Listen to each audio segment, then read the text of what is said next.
Arratsaldeon eta eskerrik asko danori gaur bertara etortzeagaitik eta deialdi honetara erantzuteagaitik. Bizkaiko Foru Aldundiarentzako garrantzitsua da gaurko eguna. López de Letonari dedikatutako lehen monografiaren aurkezpena daukagulako eskutartean, eta eskutartean ez badaukazue hemen aurrean hartu ahal izango dozue gero. La publicación pretende arrojar luz sobre una historia especial para el devenir de Vizcaya. Un relato, como podréis ver a continuación, que se desarrolla entre fábricas, paisajes industriales y trayectorias, tanto individuales como compartidas, que todas ellas ayudaron a transformar nuestro territorio. Como nos contaréis a continuación con todo detalle, la figura de Santos López de Letona ocupa un lugar destacado en el desarrollo industrial de este territorio de Vizcaya. Su rico legado sigue significando mucho también hoy en día. Y como ejemplo, sí que me gustaría resumir, y luego lo comentaréis, ¿verdad?, que impulsó la creación de la Encartada S.A., hoy convertida en museo magnífico y museo industrial perfectamente conservado que ha durado ha llegado hasta nuestros días. Participó también del desarrollo de la Josefina, la actual Bridgestone, y también conocido es que contribuyó decisivamente a la construcción del puente Vizcaya, hoy patrimonio de la humanidad también. Hitos, todos ellos, que marcaron el progreso económico del territorio. Por otro lado, no nos gustaría tampoco olvidar a la figura de su mujer, que entiendo que también aparecerá en las conversaciones que próximamente tengamos, Josefa Gómez Rueda, cuya implicación en el entramado empresarial familiar revela una aportación mucho más profunda de lo que la historia oficial ha recogido, como suele ser también habitual. Su presencia y su labor nos invitan a mirar nuestro pasado con una perspectiva más justa, integradora y acorde con la realidad de quienes hicieron posible nuestro actual patrimonio industrial, del que muchas veces estamos afortunadamente tan orgullosos y orgullosas. Y me gustaría finalizar recordando que este libro que tenemos aquí entre manos es fruto de una colaboración de investigación compartida entre instituciones vascas. Por un lado está la Encartada Fábrica Museoa y por otro lado también la Universidad del País Vasco, Euskal Herriko Unibertsitatea. Y por otro lado también instituciones mexicanas, como son la Benemérita Universidad Autónoma de Puebla y el Archivo de Notarías del Estado de Puebla. Eta besterik barik, irakurle guztiak, gonbidatu nahi ditut, liburu honetan eta historio honetan sartu daitezen, animatu nahi dodaz historiotan murgildu daitezen, liburu honekin, berarekin, Bizkaiko Foru Aldundiak berretsi egiten dau gure ondare industriala zabaldu, zaindu eta la Encartada Fábrica Museoaren balioa nabarmentzeko konpromesua. Espazio horretan, museo horretan, la Encartadan, oroimenak bizirik dirau eta iraganeko ariak Bizkaiaren etorkizuna ehuntzen jarraitzen lagundu egiten dabe. Eta besterik barik, hitza pasatuko dautzat Ainara Martínez Matia, bera da la Encartada Fábrica Museoko zuzendaria. Besterik barik, Ainara, zurea da hitza.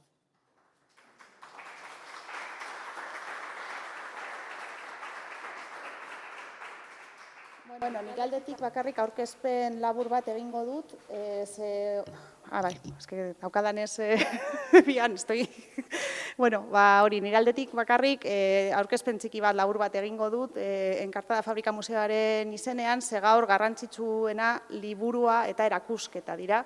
Eta gurekin dauden autoritateak, ze ja gaur egun autoritateak dira Santos López de Letonaren inguruan.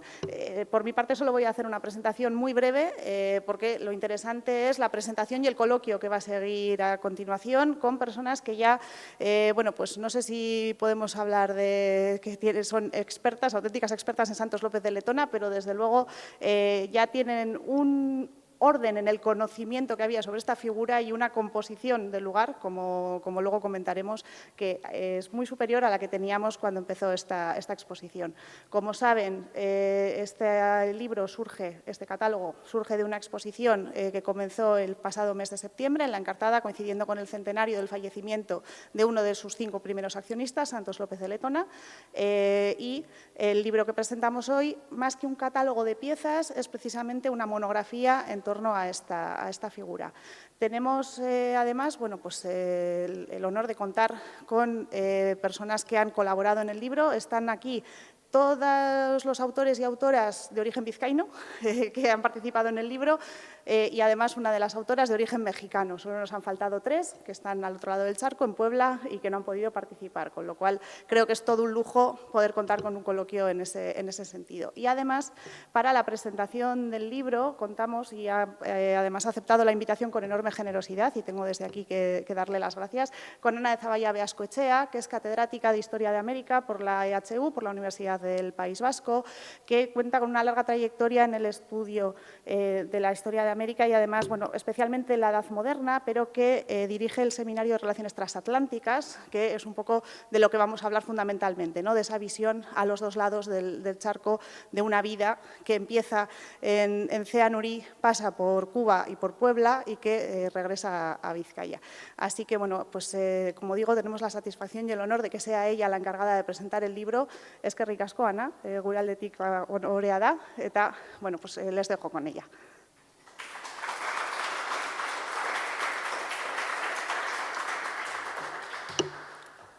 Muchas gracias, eskerrik asko.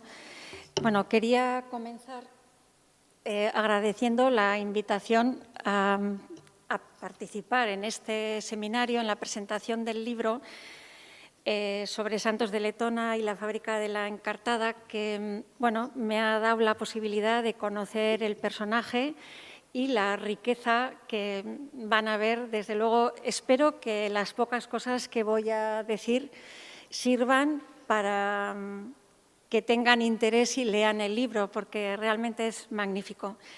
Se trata de un libro de investigación, es decir, no es un mero hablar de un personaje, sino que ha habido mucha investigación detrás, apoyado en las fuentes históricas, que por una parte avanza no solo en el conocimiento del personaje, que es la figura central de la monografía, sino también en el tiempo y la realidad económica y social de la segunda mitad del XIX, tanto en Puebla, en México, como aquí en Vizcaya.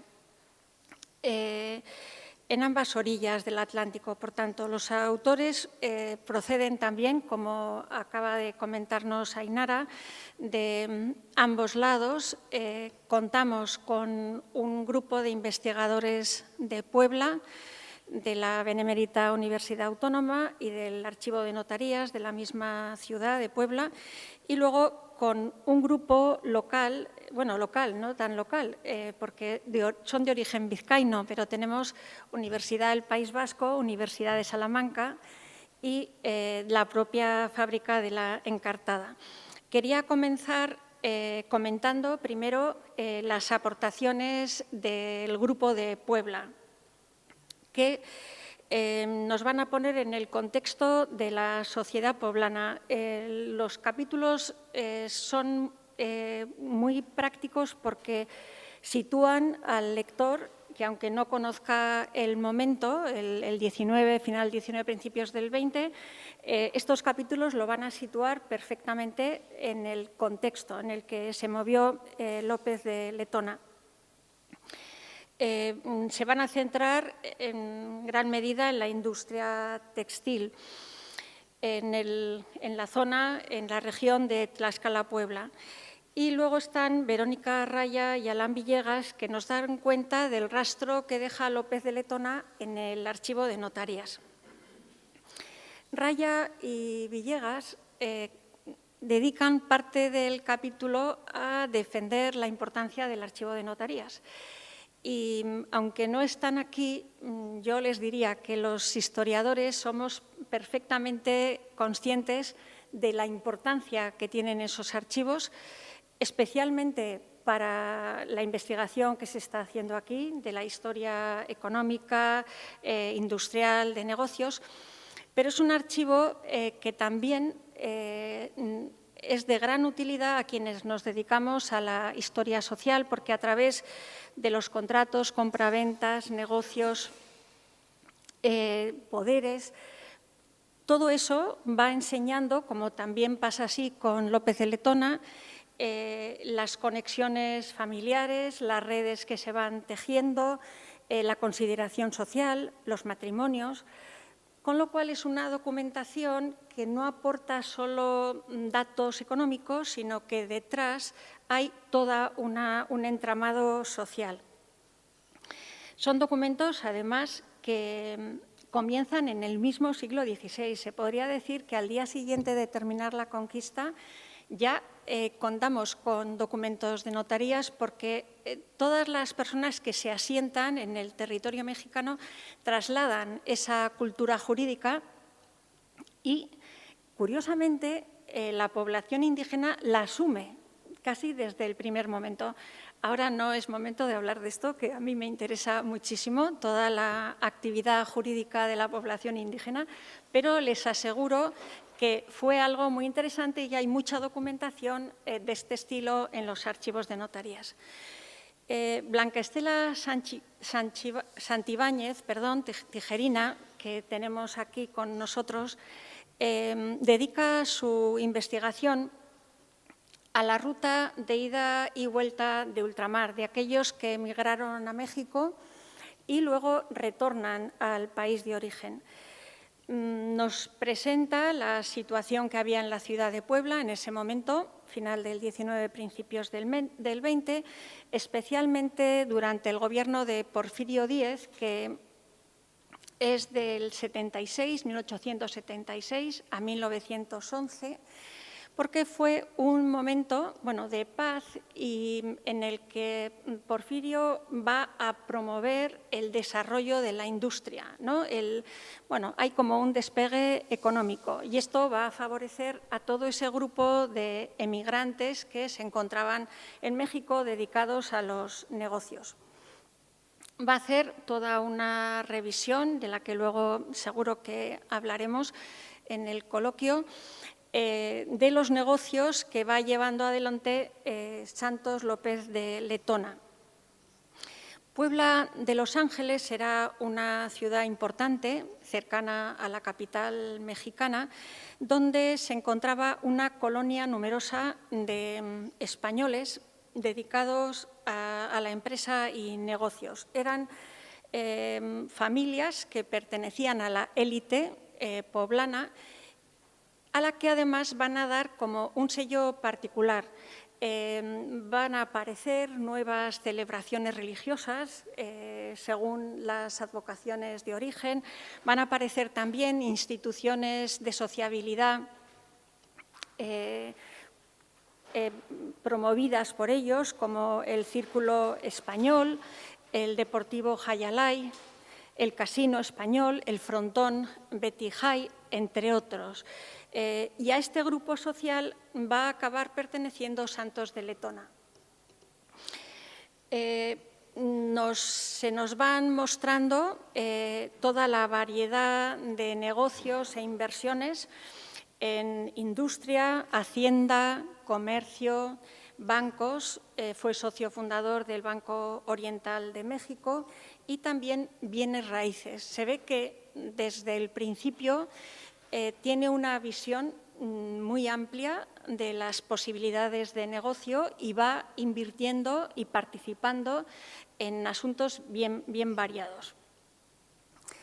Un hito importante en este desarrollo, en realidad a los 3 años de llegar a Puebla, es su matrimonio con Josefa Gómez Rueda, hija de un importante hacendado de la capital, de Puebla de Los Ángeles, que le facilita y le abre las puertas a la conexión con todos estos empresarios del Grupo Español.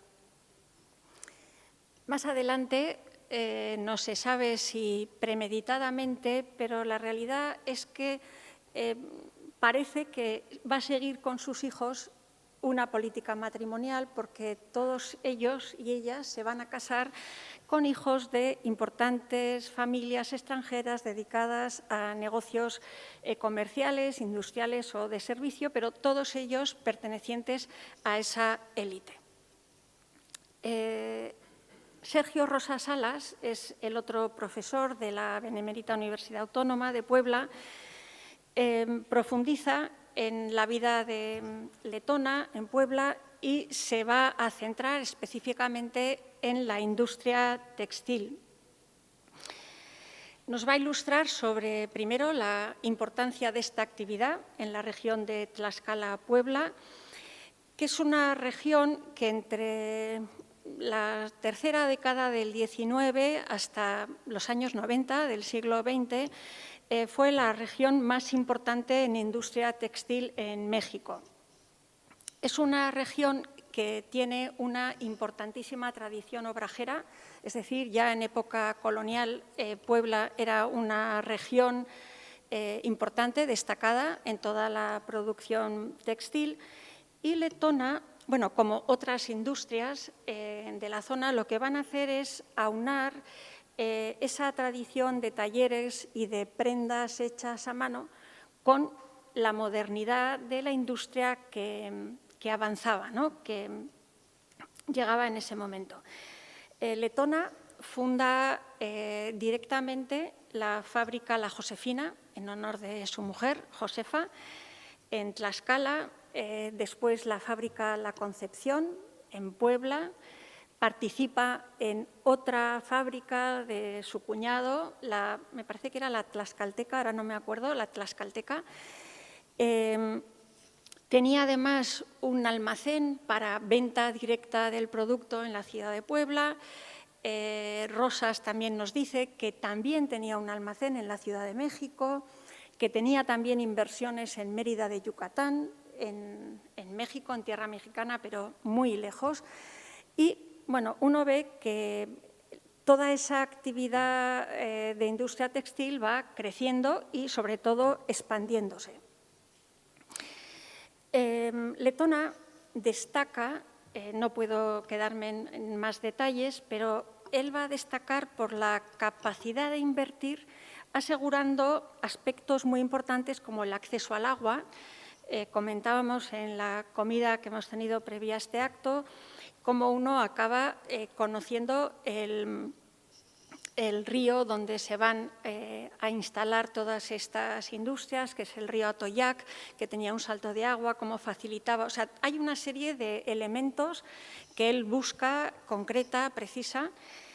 La calidad de la tecnología es el que logra un mayor porcentaje de tecnología moderna en las industrias poblanas.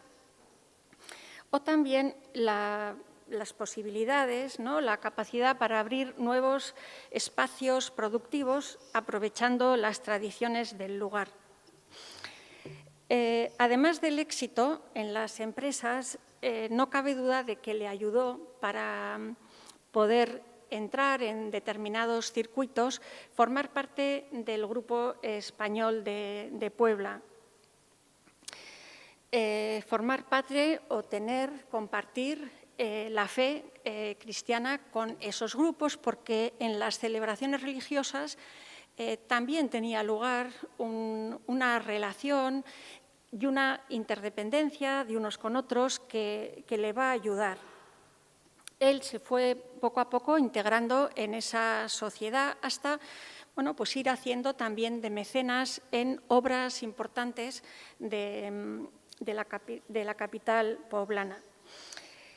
En la parte vizcaína de este libro contamos con 4 capítulos de la vida de Santos de Letona que se refieren tanto, aunque brevemente, de su estancia anterior al viaje a América, y luego todo el desarrollo de la vida de Letona a su regreso.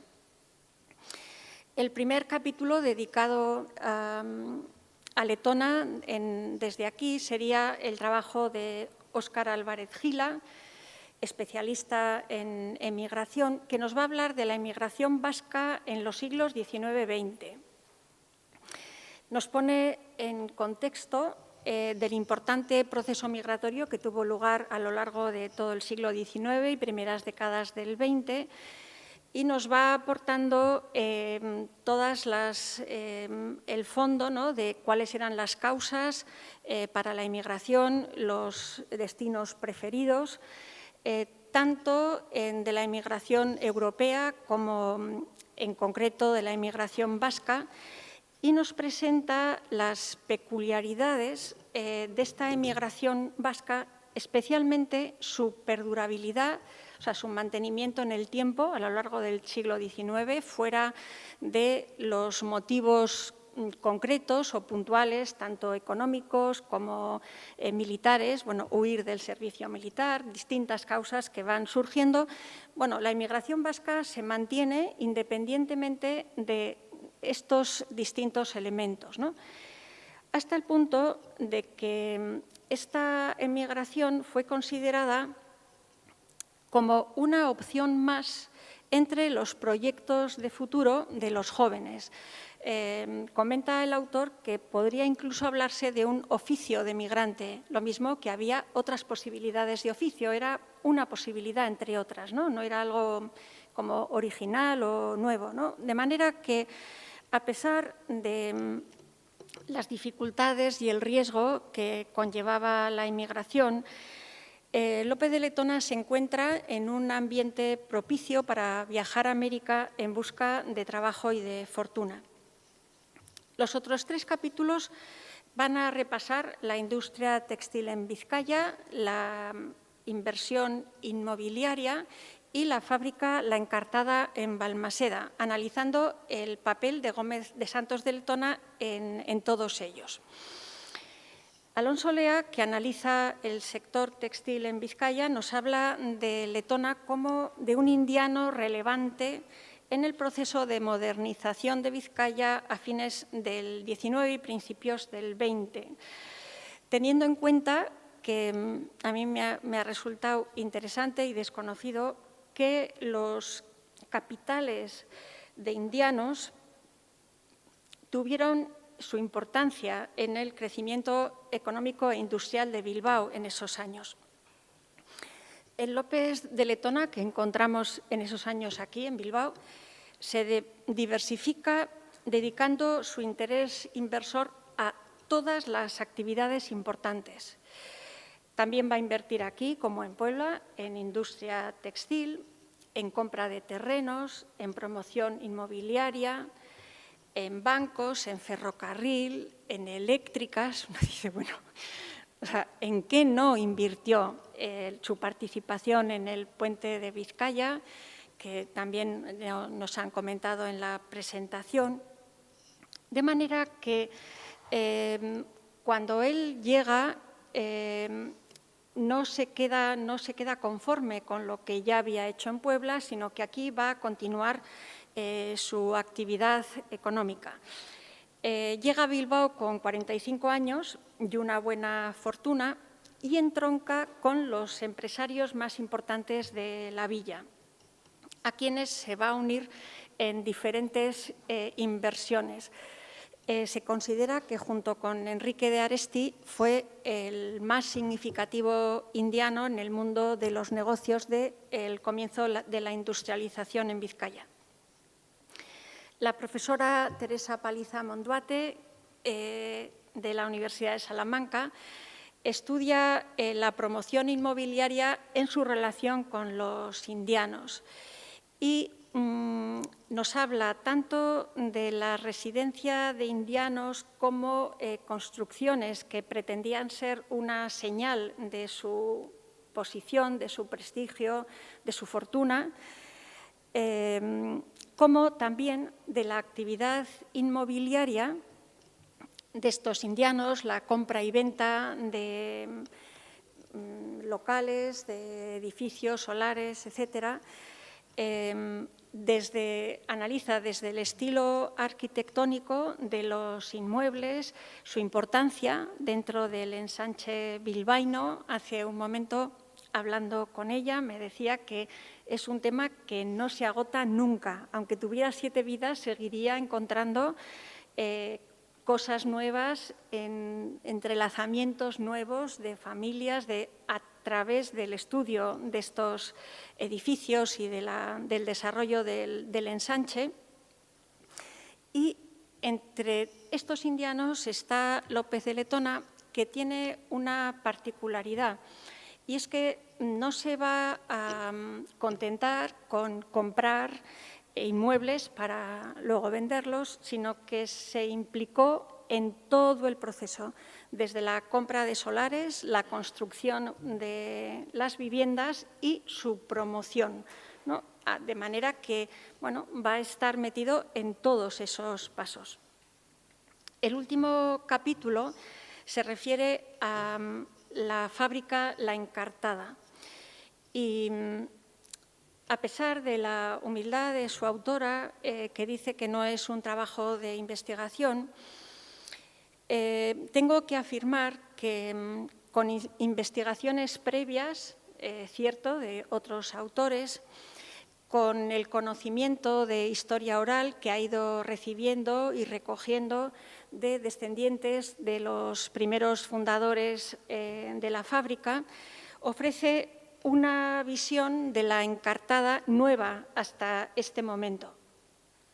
Nadie ha estudiado La Encartada desde el punto de vista americano, del indiano, y ella demuestra que la fábrica es una fábrica indiana, por una parte, porque el origen de sus 5 socios fundadores era el capital era indiano, venía de su trabajo y la fortuna hecha en América, pero también porque el proyecto de la fábrica, la maquinaria, la organización, era fruto, y lo van a volcar en La Encartada, de la experiencia ultramarina de todos estos personajes, que además, entre ellos, habían participado ya en México en negocios y en inversiones allí, ¿no? Al otro lado. De manera que esa amistad, esa relación económica se mantiene y se vuelca en esta fábrica en Balmaseda. Además, María José Torrecilla realiza la investigación de la genealogía de esos socios fundadores a través de los libros de sacramentos. Una investigación que está también aneja al libro, con todos los árboles genealógicos muy interesantes. Bueno, todos estos estudios nos muestran efectivamente, como creo que se dice en el prólogo de la obra, a un personaje poliédrico, al que le van a interesar los más variados ámbitos de la economía y que tuvo la intuición, la experiencia y el sentido de los negocios suficientes para que esas inversiones tuvieran éxito. Han avanzado la figura de un hombre que se puede poner como el paradigma, el ejemplo del emigrante a Indias que hace fortuna y que regresa a su tierra natal. Y como he dicho hace un momento, él no se va a conformar con un retiro dorado, ¿no?, de disfrute de su fortuna, sino que cuando llega a Bilbao continúa toda esa actividad económica, acrecentando más su patrimonio y sus negocios.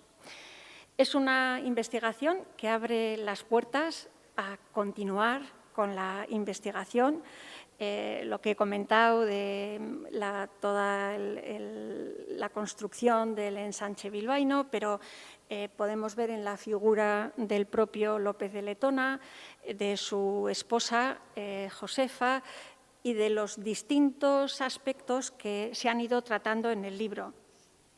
A mí me surgió, según iba leyendo el libro, una pregunta que bueno, no sé si habrá que esperar a futuras investigaciones, posiblemente, porque además también pues he podido hablar con los autores y, claro, falta el acceso a determinados archivos familiares, que no es fácil llegar, pero quizá con ellos podamos contestar a mi pregunta, porque, claro, nosotros sabemos que Santos de Letona, que se queda huérfano con 11 años, me parece, emigra primero cerca a Vitoria-Gasteiz y trabaja en una tienda de tejidos. Después sabemos que viaja a Cuba y luego lo vemos en Puebla. Pero claro, uno piensa cuáles son sus contactos en Cuba y sobre todo qué es lo que le mueve a partir desde Cuba a Puebla, exactamente, con todas las posibilidades que había en México, Venezuela, donde también había bastante migración, bueno, diferentes lugares, ¿no? Alonso Olea plantea como hipótesis que explicaría ese periplo de Cuba a Puebla, pues un posible contacto de Letona en esta ciudad de tipo familiar, de tipo profesional, quizá incluso de los que habían sido sus patrones, ¿no? en Vitoria-Gasteiz, con las conexiones textiles con Puebla, no se sabe. Pero hay otro autor del libro, Sergio Rosas Salas, que es una pena que no esté aquí, porque él dice una cosa como de pasada. Dice, su matrimonio con Josefa Rueda le había permitido aprovechar, y aquí viene lo importante, los recursos que había reunido desde joven bajo el cuidado y servicio de los hermanos Teresa, notable familia española afincada en México. La familia Teresa o de Teresa era una de las dinastías empresariales y culturales más prominentes de origen español afincada en México, que, según dice este autor, aunque no aporta fuente, o sea, no dice de dónde saca el dato, esta familia Teresa habrían sido jefes y protectores de Letona. Y es posible que ellos fueran los que le llevaron a Puebla desde México. Es decir, con ese dato, así dado como de soslayo, sabemos que tuvo entre Puebla y Cuba una estancia en México y eso explicaría, que es lo que a mí me resultaba difícil de entender, la formación de Sánchez de Letona en la industria textil.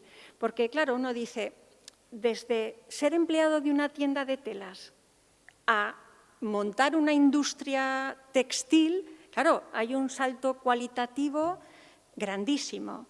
Y ahí es donde yo creo, bueno, es lo que, claro, de todo lo que han investigado es imposible que se llegue a todo, pero bueno, sería como un punto de partida para continuar después con esta investigación y muy posiblemente los autores tengan más datos que podamos comentar ahora en la mesa redonda esta que vamos a tener. Bueno, yo voy a finalizar ya porque creo que lo interesante son lo que los propios autores nos puedan contar y, bueno, espero que tengan ahora un poco más de interés que al principio para leer el libro. Muchas gracias.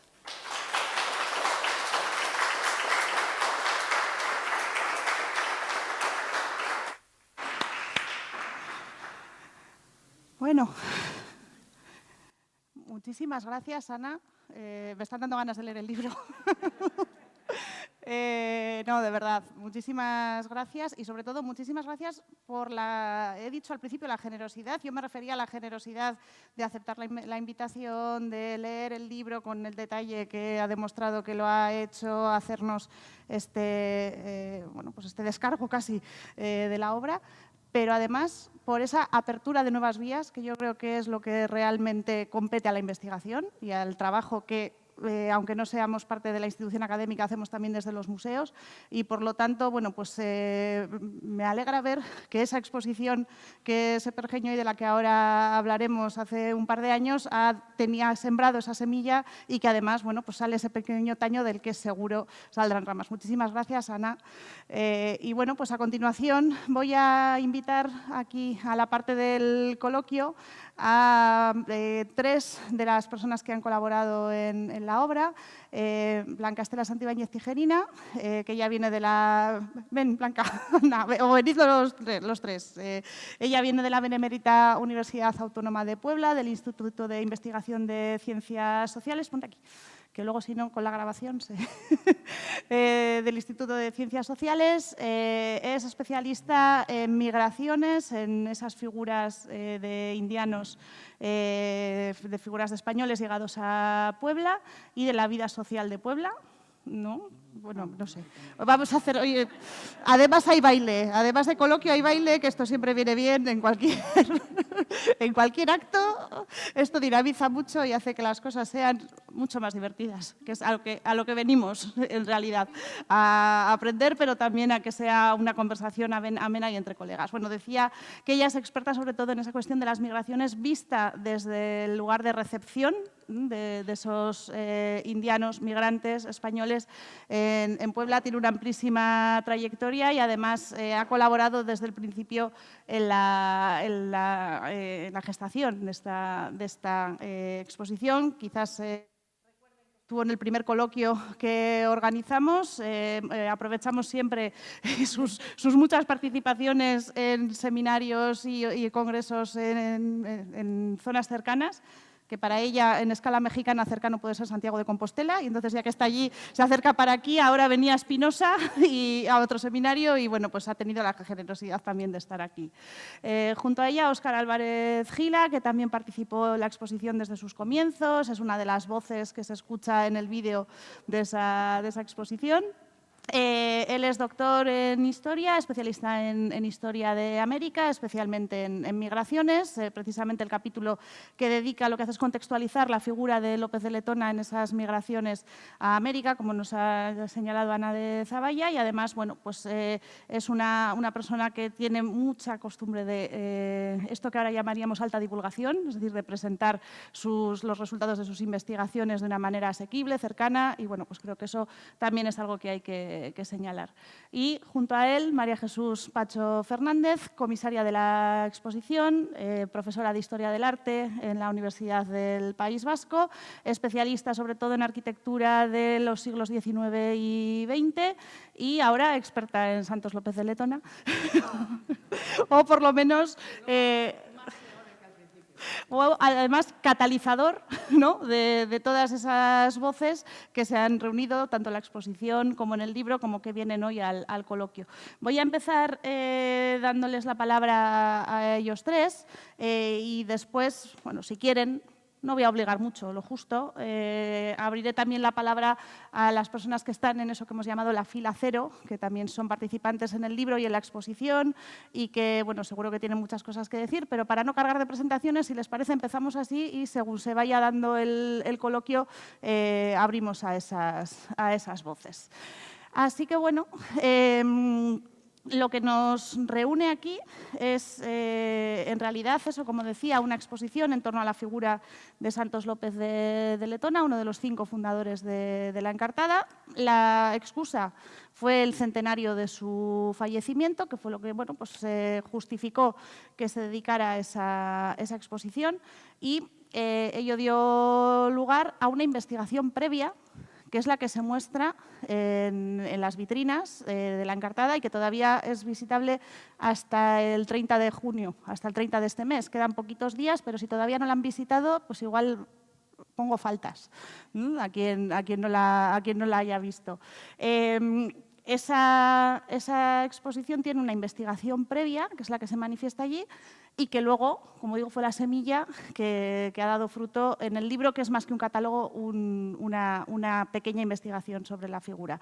Con esta idea de que detrás de toda exposición hay una investigación, es decir, no es un conjunto de objetos que se ponen con más o menos gracia en un lugar, sino que hay un trabajo previo y hay luego un discurso que se presenta para que sea conocido por la sociedad. Voy a hacer la primera pregunta a María Jesús Pacho, que ha sido quien ha hecho el inicio, ¿no? Entonces, yo te preguntaría, y puesto que además has hecho alguna visita de autora a la exposición en este sentido, en la que me consta que algunas de las personas presentes han participado, ¿cómo es ese paso del documento de la investigación a la exposición. Es una exposición, además, en la que el centro y el foco se pone en los propios documentos, en la materia prima de la investigación.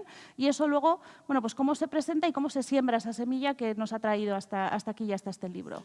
Es una ocasión excepcional, porque yo he comisariado otras exposiciones en otros contextos, de otras maneras, pero nunca he tenido la posibilidad de llevar a la sala de exposición o de que se visualice, mejor dicho, en la sala de exposición el proceso de investigación. Entonces, en ese sentido, es excepcional y creo, modestísimamente, como no lo he hecho yo sola, puedo decirlo, modestísimamente creo que es un hito en el modelo de exposición.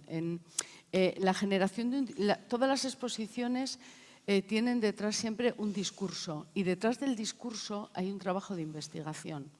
Y en este caso el trabajo de investigación ha sido muy largo, a veces yo pensaba que era como un embarazo de una elefanta, eran 2 años, no acabamos nunca, pero cuando creíamos que ya habíamos acabado con la documentación de un archivo, me llamaba como loca Verónica y Alan, me ponían un WhatsApp, hay 7 horas de diferencia, y entonces a mis 3 de la madrugada sonaba un WhatsApp porque habían encontrado un documento, claro, eran sus 10 de la mañana.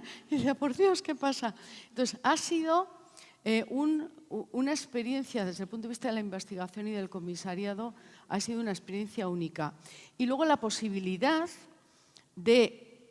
que no me costó mucho, la verdad, porque luego teníamos una idea bastante cercana de convencerle a la directora del museo de que aquello no iba a ser no podía ser una exposición de objetos singulares, de objetos maravillosos, Claro, no me costó nada porque ella también lo veía. A una directora de museo que ha dicho toda la vida que no va a las exposiciones a leer y no nos ha cabido una letra más en la exposición. No hemos encontrado dónde ponerla. Si la han visto, saben de lo que hablo, sí, pero bueno. Pero en ese sentido, si no, como bien dice, si no la han visto y tienen la posibilidad de verla, como plan museográfico es excepcional y, curiosamente, el público, esto que se dice, cuando yo hice mi máster de museología se decía, bueno, huid de las cartelas que tengan más de 4 líneas. Bueno, pues nuestros textos van literalmente del techo al suelo. Hay carteles que empiezan arriba y acaban abajo y están llenos de texto. Hay texto en las vitrinas, hay libros, Entonces, esto nos ha hecho pensar también una cosa que es muy importante desde el punto de vista no solo de la investigación, sino de la alta divulgación y del comisariado y también de la dirección de los museos y por parte también de las instituciones que aquí están representadas. El público es capaz de asumir un discurso complejo. Es capaz de asumir algo que llamamos académico, que parece una cosa como luminosa, que hacemos en un sitio que se llama universidad, que bueno, van nuestros hijos, incluso hemos ido nosotros, pero que no sabemos muy bien lo que hacemos allí. El público es capaz, tiene derecho a recibir el mejor fruto de la investigación del que seamos capaces. Y eso es un compromiso que debemos asumir. Y yo creo que he tenido la oportunidad de trasladar ese mensaje con la connivencia, insisto, de la institución y luego con el acompañamiento. Yo iba llamando, ¿puedo extenderme un minuto? Y luego hablo mucho menos, un minuto, sí, me corta rápido. Empecé la investigación aquí. Bueno, pues Alberto Santana nos puso un poco en el camino, pues por yo conocía los textos de la profesora Paliza, por supuesto, pero claro, me faltaba México y yo me pasé 3 meses mandando correos a México. Me faltó mandarle un correo al presidente, o sea, yo ya no sabía, porque ya no sabía a quién, y un día me contesta. Es que tengo ganas de llorar, es que fue tan emocionante y me contesta Blanca, digo, es que profesora, es que tendrá usted muchos mensajes míos y encima me dice, pero si he estado la semana pasada en Santander y yo me quería morir. Me digo, no puede ser. Y luego al poco tiempo, bueno, al poco tiempo de todo este tiempo, me manda Verónica, me contesta, me dice, buenas tardes, profesora, usted mandó un mensaje en septiembre, esto era enero. ¿Alguien le ha contestado? Y yo, no. Dice, bueno, ¿qué quiere? Y yo ya ahí. Entonces, ahí empezó esta relación. Entonces, no puedo más que agradecer a mis compañeras mexicanas y luego, bueno, a mis compañeras y compañeros, por supuesto, de la EHU y luego de mi alma mater, a la profesora Maite Paliza Monduate. Yo soy licenciada en la Universidad de Salamanca, entonces yo he aprendido mucho de sus textos, también de los demás, pero de sus textos sobre todo porque me dedico a la arquitectura. Entonces yo he bebido mucho de sus textos. Entonces, bueno, esa es un poco la gestación y es un poco… gracias por permitirme hacer también una exposición menos académica y más emocional, porque ha sido un viaje… Ainara, no te pongas estupenda, ha sido un viaje muy duro. No, la parte de la terapia la dejamos. Pero lo digo yo, ha sido un viaje difícil. Todas las exposiciones tienen dificultades, pero este ha sido un viaje difícil, porque además no hemos encontrado refrendo en la familia, ahí hemos tenido una puerta cerrada, fue una gran frustración desde ese punto de vista. Entonces, bueno, después de ese tránsito, la verdad, tener el libro en las manos y tener la exposición prolongada, yo creo que es un regalo de la vida académica. Retomar, me cuesta retomar lo que ha dicho Marije. Ahora voy a preguntaros a vosotros dos, pero hay una cosa, ha mencionado así como de pasada Verónica Raya, la que ha mencionado Ana Zavalla también, que es coautora de uno de los capítulos del libro, el que va sobre la visión desde el archivo. Y claro, hablamos de ella, de Verónica, que es la mujer con la que no nos hemos encontrado aún físicamente ni Marije ni yo, pero que, bueno, pues con la que hemos hecho muchas reuniones a altas horas de la noche para nosotras, a las 10 de la noche nos empezábamos a reunir, y ella, bueno, pues es licenciada en Derecho, es una persona que conoce muchísimo la visión del archivo, además desde su punto de vista tanto documental como patrimonial, es partícipe en la gestación de la legislación de archivos del Estado de Puebla. Quiero decir que hablamos de Verónica, pero hablamos de una profesional y hablamos de Alan, que es también, no sé si es doctor ya, si ya es doctor, estudiante de Historia, colaborador del archivo, entusiasta y lo que aquí llamaríamos un ratón de biblioteca, que no paró hasta que nos consiguió la firma de doña Josefa, porque de Josefa Gómez Rueda, esposa de Santos López de Leptona, no hemos encontrado una sola imagen, pero él encontró en el archivo la firma. Quiero decir que son dos personas con las que no podemos contar hoy aquí, pero que han sido fundamentales en la gestación. Y ya que estamos hablando de la parte mexicana, pues Sergio Rosas, compañero de la Benemérita Universidad Autónoma de Puebla, que también con mucha generosidad ha participado en el libro, ¿no? Pero bueno, ya que me dabas el pie, pues aunque esto igual tocaba en otro momento, aprovecho para traerlo aquí. Y aprovecho también para decir que esta investigación, como ha dicho Marija, es de una investigación transatlántica, como transatlántica fue la vida de Santos López de Letona. El enfoque de este coloquio va precisamente por ahí, por eso tenemos aquí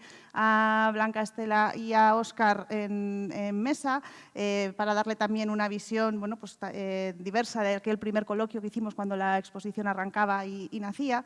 Entonces, claro, tanto la exposición como el libro hablan de esa vida tejida entre dos mundos que ya quedamos en la edición anterior, que eran más de dos, porque la Vizcaya de la que sale Santos López de Letona no es la Vizcaya a la que vuelve, pero ya no era caso de cambiarle el nombre a la exposición, ¿no? Entonces lo hemos dejado así, pero es una vida tejida entre varios mundos. Insistimos en la conexión entre Vizcaya y México, entre Ceanuri, Cuba, Puebla, Bilbao, ¿no? Ese hilo que lo va viendo. Entonces, bueno, pues quería preguntarle a Óscar cómo la perspectiva de los procesos migratorios nos ayuda mejor a entender esta trayectoria, ¿no? La de un hombre que, como dijo Alberto Santana, te meto en el anterior coloquio, por origen y, bueno, pues le tocaba ser pastor de ovejas en América, quizás ir a América, pero dedicarse al pastoreo de ovejas, ¿no? Y acaba en unas circunstancias totalmente diferentes y reuniéndonos hoy aquí. Sí, claro, a ver, en lo que nos enviaste, nos enviaron un guión, vamos a decirlo así, para preparar las cosas, si no, vamos a decirlo, y nos lo ha saltado. Pero sí, vamos, una de las ideas que había efectivamente es hasta qué punto era representativo López de Letona de estos procesos migratorios, ¿no? Claro, es una cosa complicada porque procesos migratorios vascos hacia América es algo de tan magnitud y tan multifacético que intentar resumirlo a una especie de esquema pequeñito y de una tipología muy reducida es imposible. Es decir, no voy a meterme con los cálculos que se han dado en círculos políticos y en reuniones de la colectividad vasca en América, en el cual creo que la última vez que hemos llegado a ser como 10 millones, cosa que es mentira, pero digamos que el cálculo que más o menos podía ser más aproximado, lo dijeron en su momento Willem Dargas y John Bilbao, es que desde 1820-30 hasta 1950 podían haber emigrado 250.000 vascos hacia América. O sea, un poco el universo en el que nos movemos, ¿no? Claro, uno entre 250.000 entre un cuarto de millón es mucho, ¿no? También es importante ver otra cosa, ¿no? ¿Qué representa ese cuarto de millón en un país tan pequeño como este? Hoy en día somos 3 millones y un cuarto de millón es una cantidad realmente elevada, ¿no? Yo cuando comencé, es que me he dado cuenta que soy viejísimo, porque comenzamos con el 92. Yo me metí con el tema de las migraciones, básicamente, lo voy a decir aquí, y que porque había becas para estudiar cuando lo del 92 con América. Y bueno, pues y a mí me gustaba viajar, dije, esta es la mía, y empezamos con ello, ¿no? Luego es un tema que engancha, pero cuando yo comencé era un tema desconocido, o prácticamente como que daba la impresión de que era algo, una especie como de excrecencia, que estaba ahí, que había una serie de vascos que se iban, desaparecían, hacía cosas raras por ahí fuera, pero como que no pertenecían o como que no eran parte de esta historia de este país, ¿no? Claro, es que realmente la sociedad que tenemos hoy en día, la sociedad vasca de ahora, del 2026, es producto de una serie de cambios fortísimos que se dan en este periodo. Has comentado que López de Letona regresó a un país del que no había partido, porque había cambios. Es el proceso de modernización económica con la industrialización de la que es protagonista. Es el proceso también identitario político, es decir, la importancia que tiene, a raíz, además, que hace poco hemos conmemorado los 500 años del foro de Vizcaya, y sabemos que a fines del 19 está ese proceso de acabar con los fueros que reacondiciona un poco el universo político identitario del País Vasco, y hoy en día lo tenemos ahí claro, pero es que también la sociedad actual vasca es una sociedad diaspórica, pero no es diaspórica hacia fuera y hacia adentro.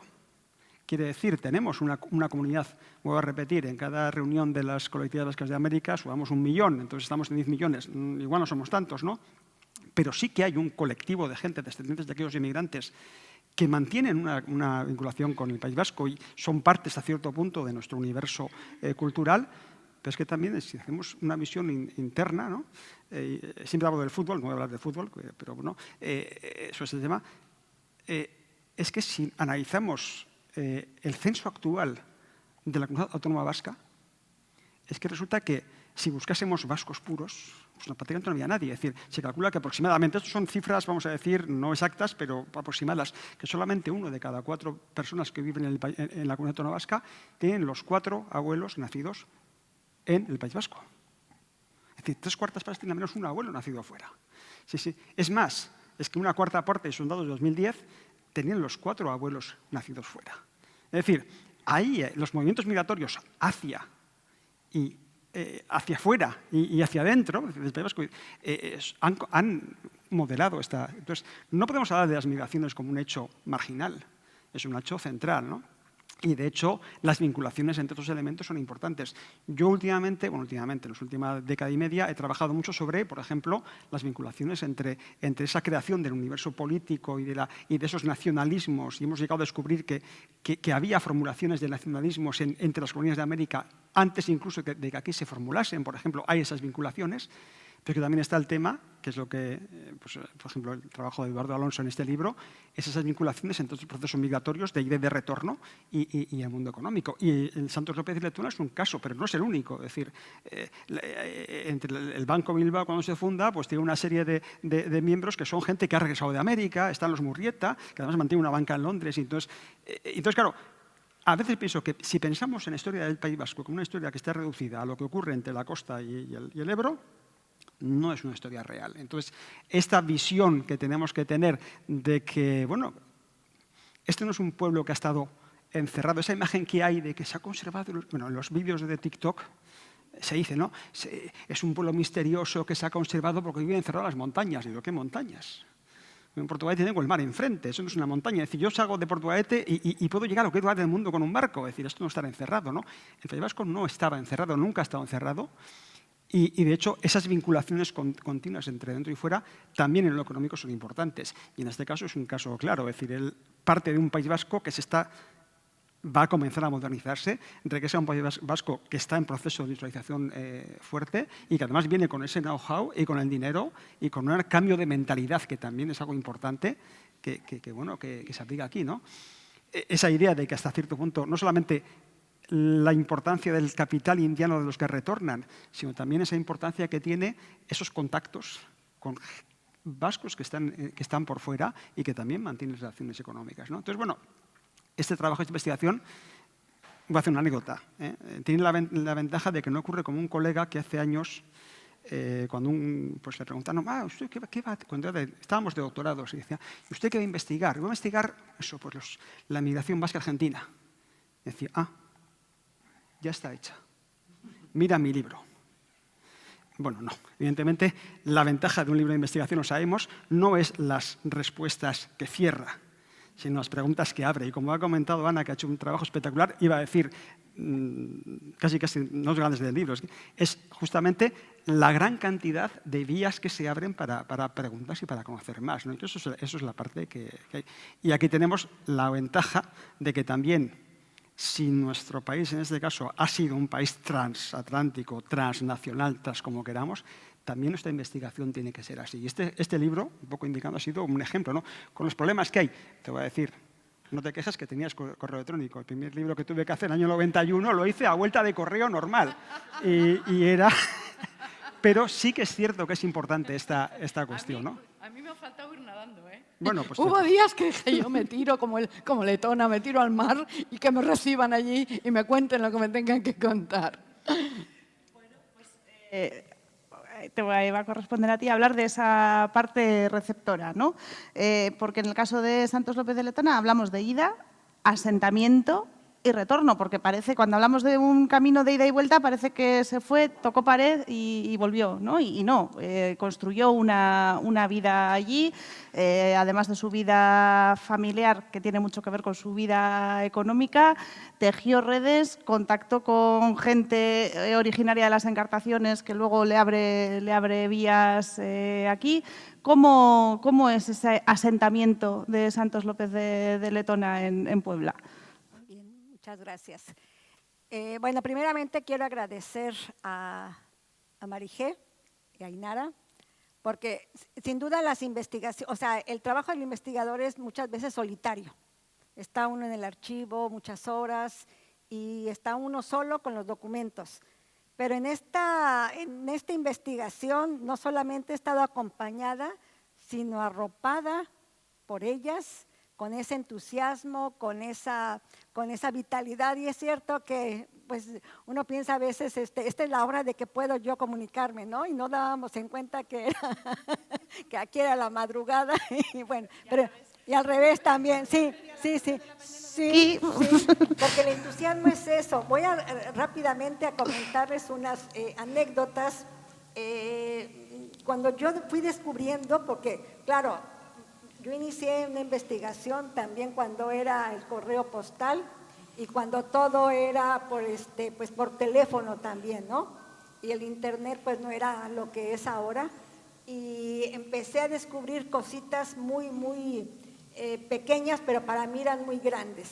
Tenía que hacer un trabajito, se hizo un coloquio allá en Puebla, precisamente de la presencia española en Puebla, desde el siglo XVI hasta lo más contemporáneo. Entonces, el encargo era trabajar a don Santos López de Letona. Yo digo Yapoíta, pero me encanta el apellido, pero no sé si esté bien pronunciado. Entonces, seguirle el rastro era para mí difícil porque no encontraba el testamento, sobre todo la partición de bienes. Y en el archivo de notarías, que no es lo que es ahora, con la dirección de la presencia de Verónica Raya, era algo muy pequeñito, estaban nada más 2 secretarias, que siempre que yo llegaba me decían LIC, o sea, la contracción de licenciada, ¿no? Y yo buscando el testamento, me lo pasé un mes todos los días ahí. Bueno, finalmente encontré el testamento y la partición de bienes. Pues no les quiero, bueno, es gracioso contar que yo encontré el testamento y me paré y brinqué y salté, pero así, y dije, encontré el testamento. Y las secretarias se acercan y me dicen, ¿qué le dejaron, licenciada? ¿Qué le dejaron? Y yo les dije, no, nada. Ellas pensaban que había sido la rica heredera de una cuantiosa. ¿A que si no ibas a estar en un archivo de notarías consultando un testamento, un no? testamento. Claro. Después me enteré que don Santos había sido propietario de la Encartada, en Balmaceda, que yo no tenía ni idea dónde era. Entonces mi hermana, ella es médico, mi hermana, entonces que es tan entusiasta conmigo que venimos a Santander y le dije, yo tengo que ir a la Encartada.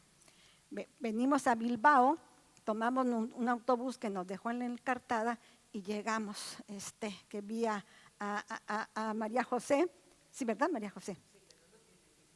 No, yo llegué como cualquier, porque claro, uno no dice, soy Blanca Estela Santibáñez Tijerina, soy una investigadora. No, yo dije, quiero conocerla. Entonces pagué mi boleto, entramos y vi, bueno, fascinada, encantada, ¿verdad? Bueno, ya tenía más información.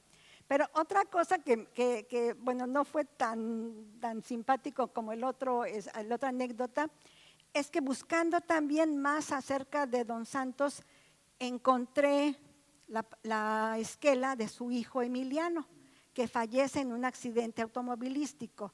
Y venía ahí el joven Emiliano de tantos años y llego allá, como decimos en Puebla, a la casa de ustedes y le digo a mi marido, se murió Emiliano. Qué triste, le digo, se mató en un accidente. Y mi esposo muy serio me dice, Blanca, ¿estás consciente de que todas las personas que tú estudias ya están muertas hace muchos años? Le digo, pero es que me causó mucha tristeza ver la esquela. Y me dice, sé consciente de que, o sea, tiene casi un siglo que fallecieron. Eso se los cuento para ver cómo se compenetra uno con su sujeto de investigación. Y yo siempre hablo de mis empresarios, mis fábricas, mis propiedades, que en realidad no son mías, ¿verdad? Y ahorita viendo a la profesora, no sé si usted recuerde, hace algunos años yo le escribí diciendo que me gustaría mucho que usted me pudiera conceder, y usted tenía unos problemas de salud y me contestó y me dijo que, bueno, yo soy la que le escribió diciéndole que por favor me diera usted.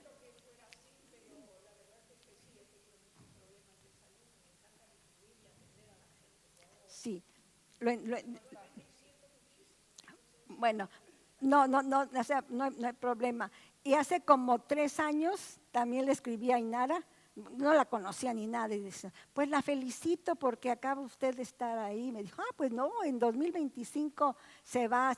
Bueno, pero son cosas que uno piensa que los ve tan lejano, pero está uno en la cercanía, o sea, se compenetra tanto con su sujeto que realmente piensa uno que es su familia, su es.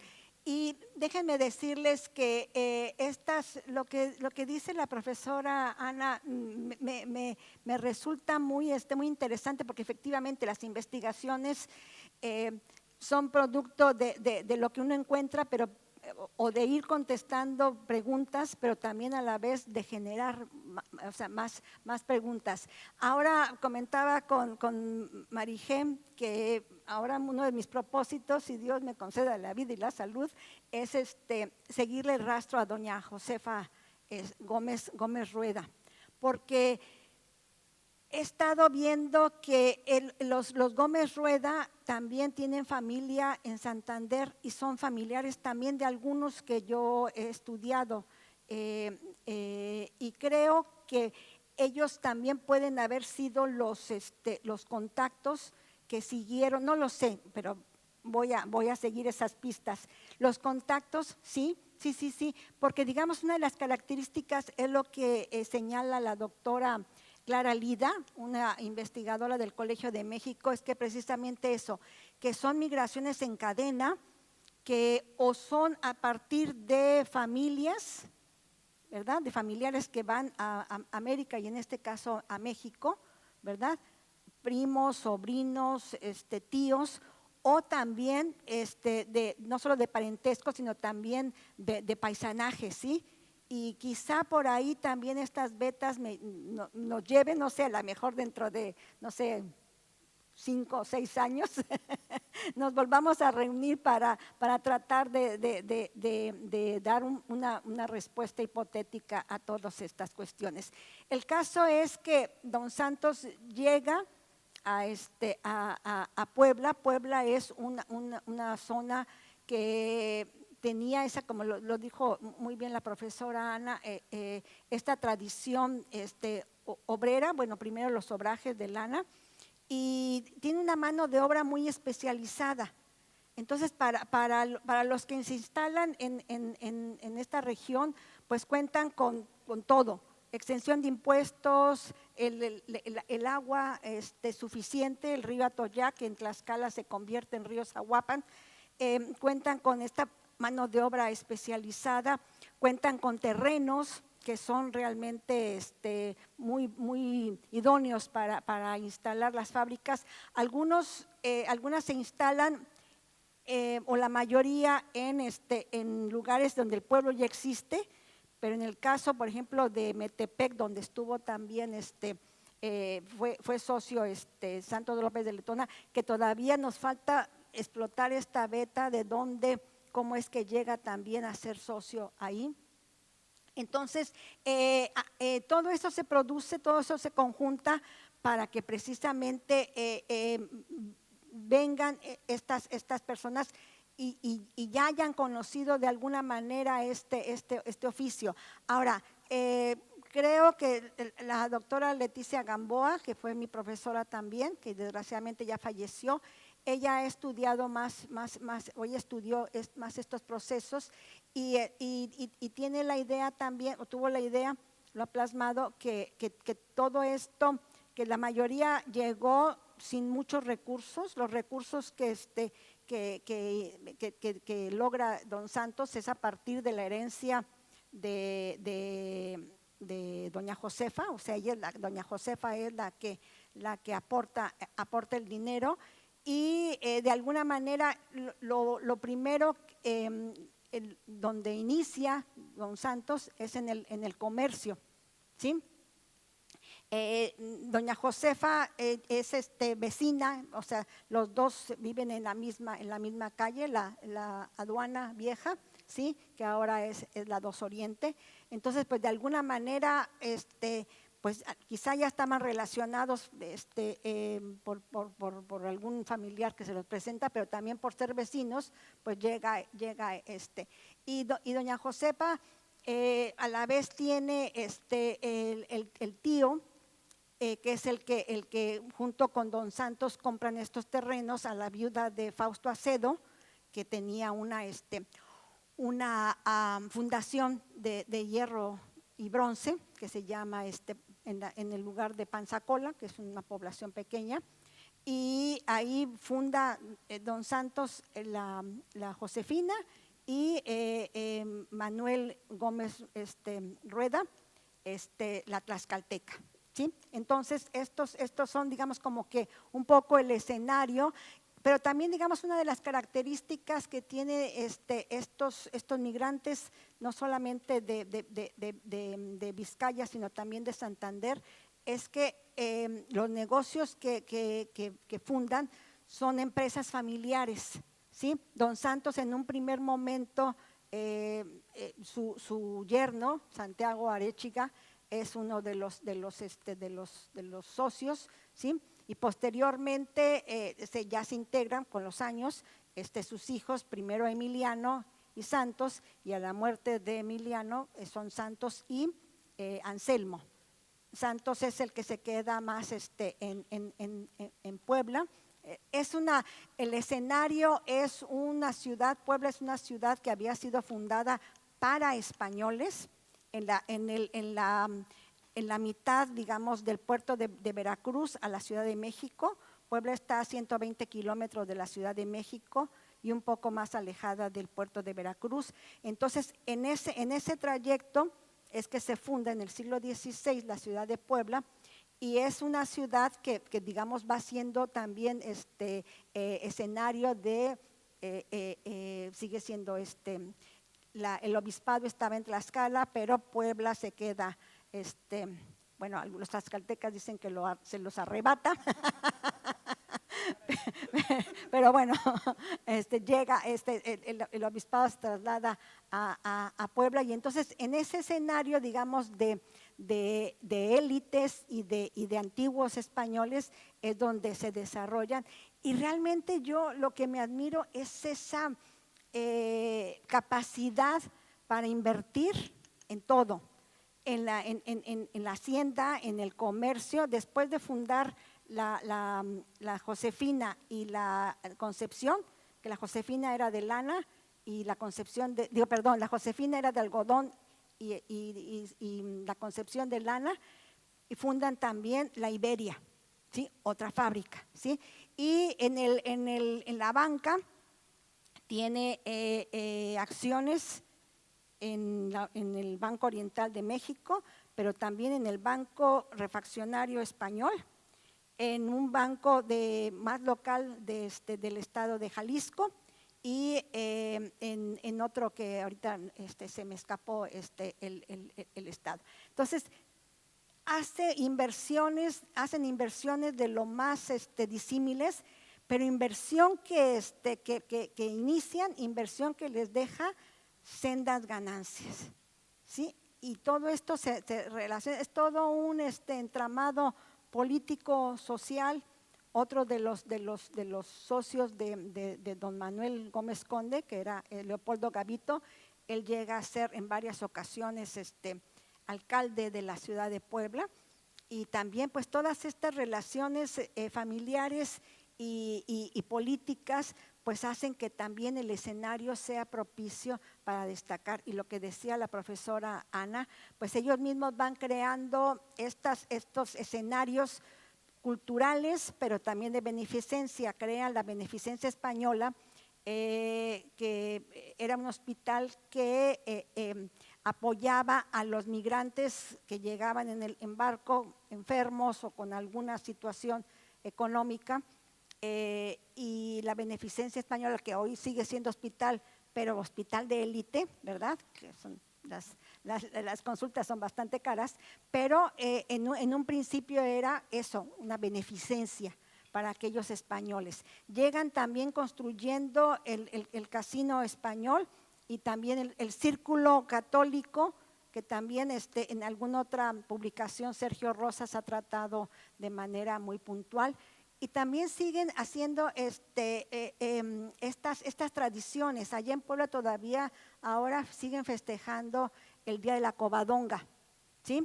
Y entonces, en ese entonces, las hijas de los empresarios, no lo sé todavía si fue de don Santos porque no he encontrado esa información, se vestían con los trajes típicos de la región de donde procedían los padres, y hacían bailes y hacían este tipo de cuestiones. Entonces, Puebla es el escenario que la industria textil en Puebla inicia en 1835 a partir ay, se me acaba de escapar el nombre, en una fábrica que se llama La Constancia, ¿mande? La Constancia Mexicana, ¿sí? Esteban de Antuñano, sí, don Esteban de Antuñano es el que promueve, con financiamiento del Banco de Avío, promueve esta fábrica. Entonces, si a partir de 1835 empieza esta modernización, y déjenme decirles que lo que decía la profesora Ana es algo también muy extraordinario, porque cuando funda la fábrica don Santos y los demás españoles, la funda con lo más moderno de la tecnología, ¿no? Trayendo o llevando, mejor dicho, turbina y maquinaria inglesa. Entonces, todo esto le reditúa, obviamente, sendas ganancias, ¿no? Que invierte, como les digo, en en la compañía eléctrica también de Puebla, invierte. Entonces, es toda como una visión, ¿verdad? Y todo, o sea, claro, lo que necesitaban era el capital inicial, ¿no? Pero yo creo que también esa sensibilidad de inversión, pues no había lo que ahora hay asesores financieros, ¿no? O sea, era más como intuición y ver dónde se podía tener ganancias. Vale, pues voy a partir de esta idea de la innovación que acaba de presentarnos Blanca Estela y voy a aprovechar para abrir el coloquio a las personas que nos acompañan, que también son parte del libro, contamos con y de la exposición. Contamos con una fila cero de excepción, les voy a presentar muy rápido, según les tengo yo aquí delante. Eduardo Alonso Olea, que es doctor, profesor de la Universidad del País Vasco, especializado sobre todo en historia económica y autor de algunas de las obras de referencia sobre la historia económica de Vizcaya. A su lado, María José Torrecilla Gorbea, ¿cómo te presento, María José?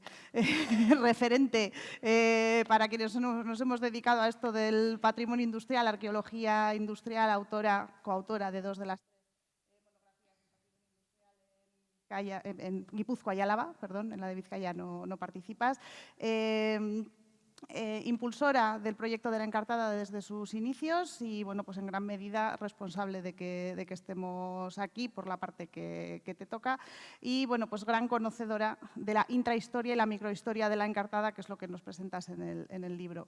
Tenemos también a su lado a Alberto Santana, que aunque no escribe en el libro, no contamos con ese honor, pero como dije en anteriores ocasiones, y lo voy a repetir hasta que cerremos la exposición, como total solo quedan 15 días, es la persona que plantó la semilla, la que dio la idea, la que en una conversación de pie al lado de la reja de la Encartada mencionó a Santos López de Letona, su vinculación con el puente Vizcaya, todo lo que eso podía suponer para la Encartada y, bueno, pues puso ahí el germen de algo que nos ha traído hoy aquí, historiador profesional, gran divulgador, también en esto que hablamos de la alta divulgación y que presenta el patrimonio de manera excepcional y referente también para quienes nos dedicamos a esto. ¿Y qué voy a decir? Es que no me he visto yo en otra, es que miro a la sala además y no solo la fila cero, a su lado María Teresa Maite Paliza Monduate, carranzana de origen, por lo que nos ha comentado además indiana o de familia indiana, con lo cual muy vinculada a esta historia de las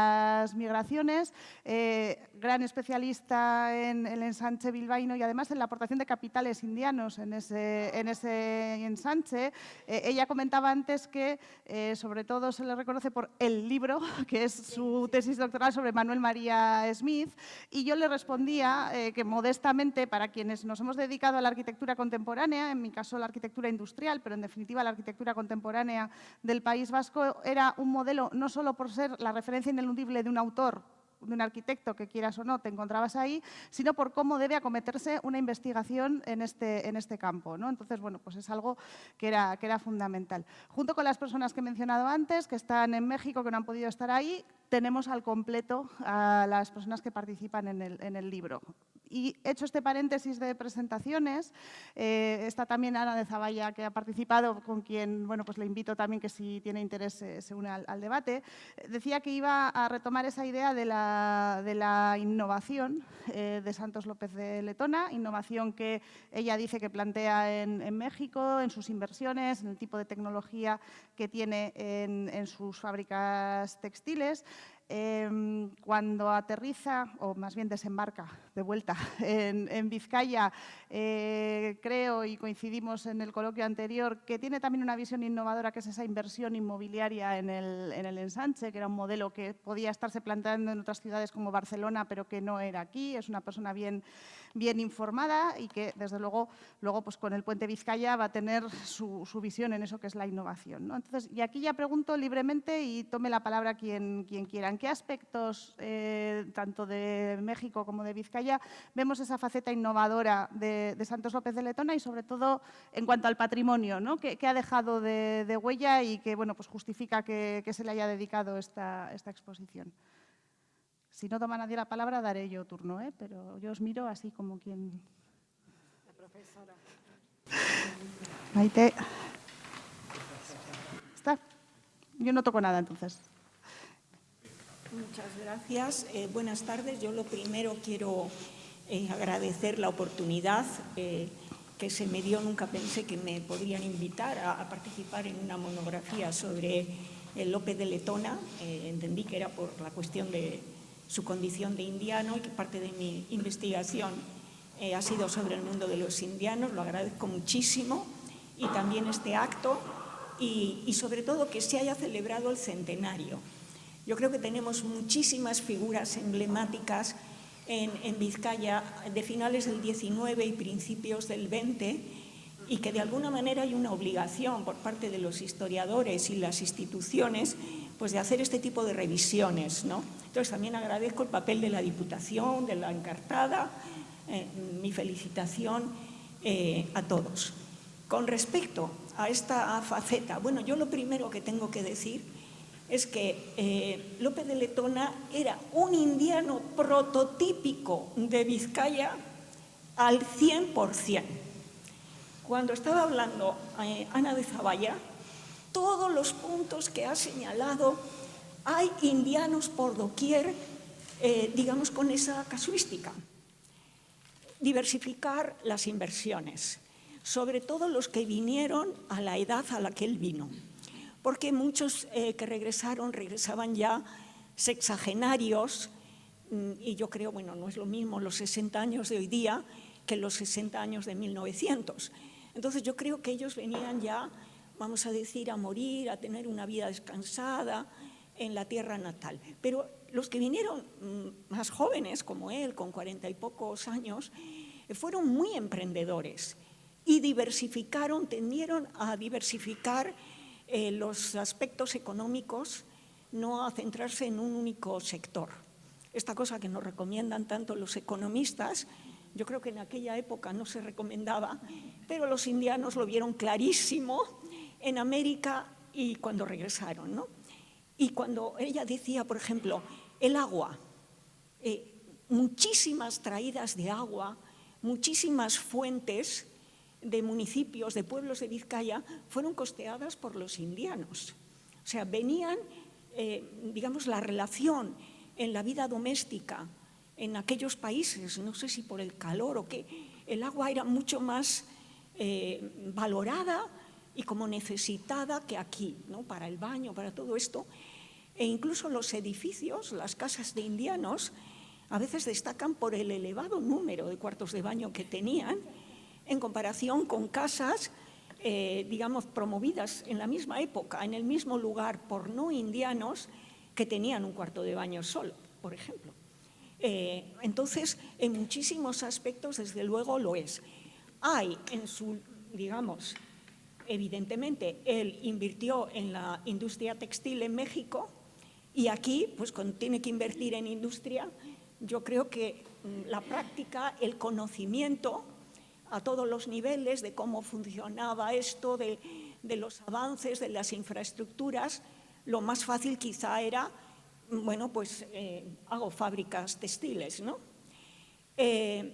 La inversión en promoción inmobiliaria y en solares es una inversión mucho más tradicional, que también ellos en América, hasta donde yo sé, también invirtieron mucho en la construcción de edificios para el alquiler, que es lo que hacían aquí en Bilbao, ¿no? Entonces yo creo que la más vanguardista de todas es el puente colgante. O sea, sin ningún género de dudas, bueno, Alberto Santana, cuando se hizo el libro del centenario, nos retrata a Lope de Letona como la figura crucial para que aquello saliera adelante. Y realmente es de una audacia tremenda, ¿no? Y luego la visión de futuro, porque yo recuerdo que en el catálogo es que me llamó muchísimo la atención.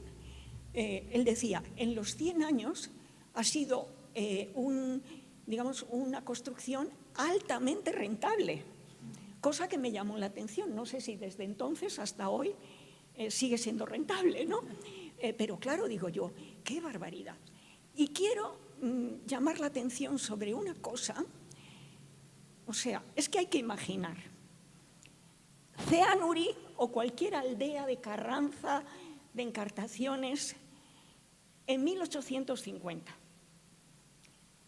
Muchachos que tenían 13 años, o 12, o 14, así porque esas eran las edades a las que iban, que no habían salido nunca de aquellos lugares, que se meten en un barco y que llegan a Cuba o que llegan a México o que llegan a Venezuela. Los 13 años de entonces, que hoy día la gente dice, pero qué salvajada, ¿cómo los llevaban tan pequeños? Hombre, los 13 años de entonces no eran los 13 años de ahora, ¿eh? O sea, eran personas con una vida durísima y entonces habituados al sacrificio y todas estas cosas, ¿no? Pero el impacto tuvo que ser brutal, o sea, brutal. Y yo creo que eso les despertó, pues no sé, la cabeza de alguna manera. Tendrían un sustrato de inteligencia, pero evidentemente las comparaciones y todo lo que veían allí, por ejemplo, La Habana, que fue un sitio donde, vamos, hubo una concentración de migración tremenda, y muchos de Vizcaya. Hombre, el puerto de La Habana, las 2 últimas décadas del siglo XIX, era el puerto comercial con mayor tráfico comercial del mundo. O sea, ¿qué actividad podía haber en aquella isla, ¿no? Y en aquella ciudad? Y yo creo que eso les hizo de alguna manera apostar por la progresía. Esto que decía ella de que se documentaba de la mejor maquinaria, eso es habitual en ellos.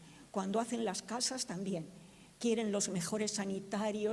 Bueno, también, como Maite, agradecer que la invitación a participar en esta iniciativa, más especialmente valiosa por hacernos no solamente ver la mitad de la vida de una persona aquí, sino también ver el otro lado del charco, y nunca mejor dicho, ¿no?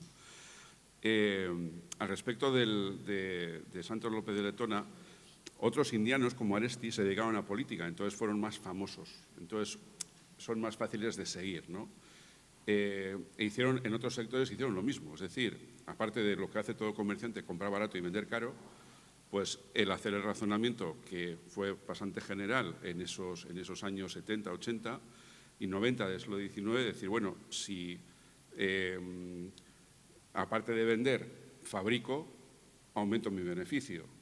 Y eso extendido, bueno, la memoria de Chavarri en 1880 de Altos Hornos es eso, es decir, cada vez que arrancamos una tonelada de mineral, porque entonces el dinero estaba en las minas de hierro, el dinero con D mayúscula está en las minas de hierro, pero claro, ellos mismos eran conscientes, y eso Chavarri lo escribe en 1880 así de claro, dice, cada tonelada de mineral que exportamos o que explotamos es una tonelada menos que tenemos para vender.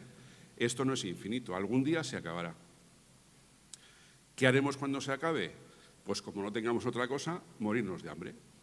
O sea, el razonamiento era así de claro y de meridiano. Entonces, lo que tenemos que hacer es, con ese mineral, ganar todo el dinero que podamos y reinvertirlo en cosas que luego se puedan utilizar cuando ya no tengamos mineral.